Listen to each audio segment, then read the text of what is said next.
তাহলে যে আমার আর ভিক্ষা চাইবা হবে না। বলছে বলুন বলুন আপনি কি ভিক্ষা চান? বলছে তাহলে আমার উদ্গিরে তুমি ত্রিসত্য অঙ্গীকারে আবদ্ধ হও।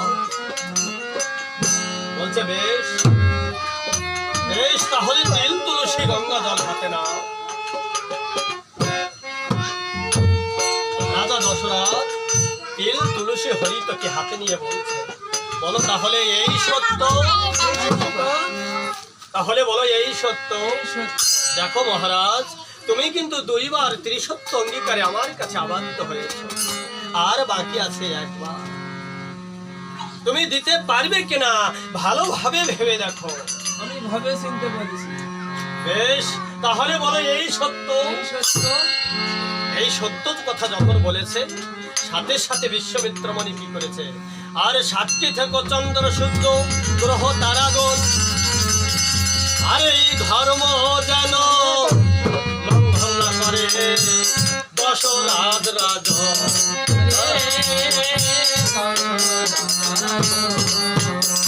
আর সাক্ষী থেকে চন্দ্র সূর্য গ্রহ তারাগণ,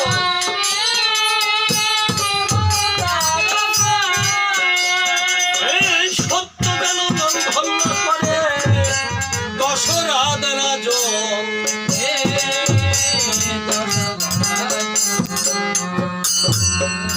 বলছে অত মহামণি, অঙ্গীকার করলাম আপনি আর আমি, এর মধ্যে আবার দেবগণকে জড়ালেন কেন? বলছে দুই একজন দেবগণকে সাক্ষী রাখা ভালো, তুমি যদি পিছনে মিথ্যাচার করো। বলছে না, আমি মিথ্যাচার করবো না। আপনি বলুন আপনি কি ভিক্ষা চান, আপনি যে ভিক্ষা চাইবেন আপনাকে আমি সেই ভিক্ষা দেব। বলছে বেশ, শোনো শোনো দশরথ রাজান, শোনো দিয়া মন, ওরে 6 দিবসের ভিক্ষা দাও শ্রীরাম লক্ষ্মণ। এই কথা অনিল তুমি বিশ্বমিত্রের মুখে,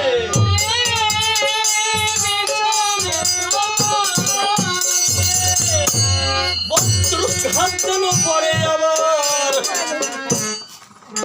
ওই দশরথের মধ্যে।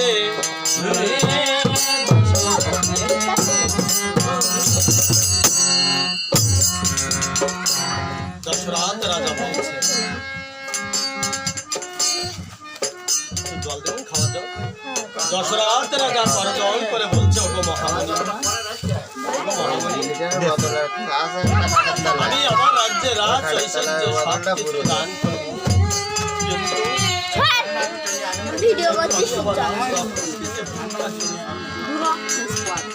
আজ যদি রাম লক্ষ্মণকে ভিক্ষা দেয় তাহলে যে আমি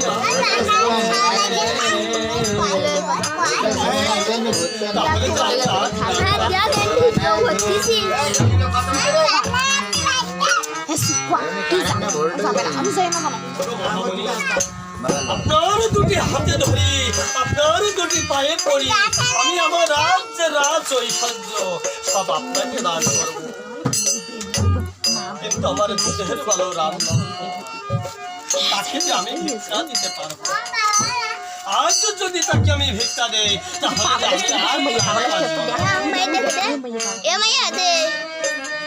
এবার মনে পড়ে গেছে আমার সেই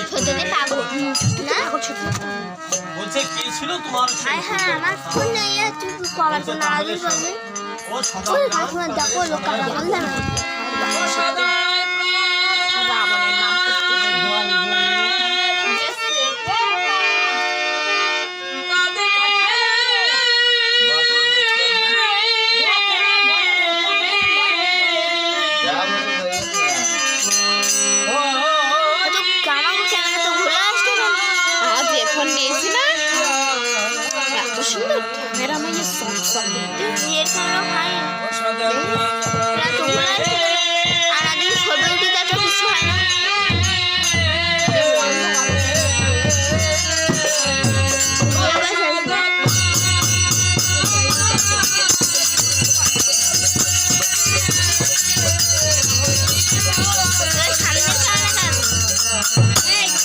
রে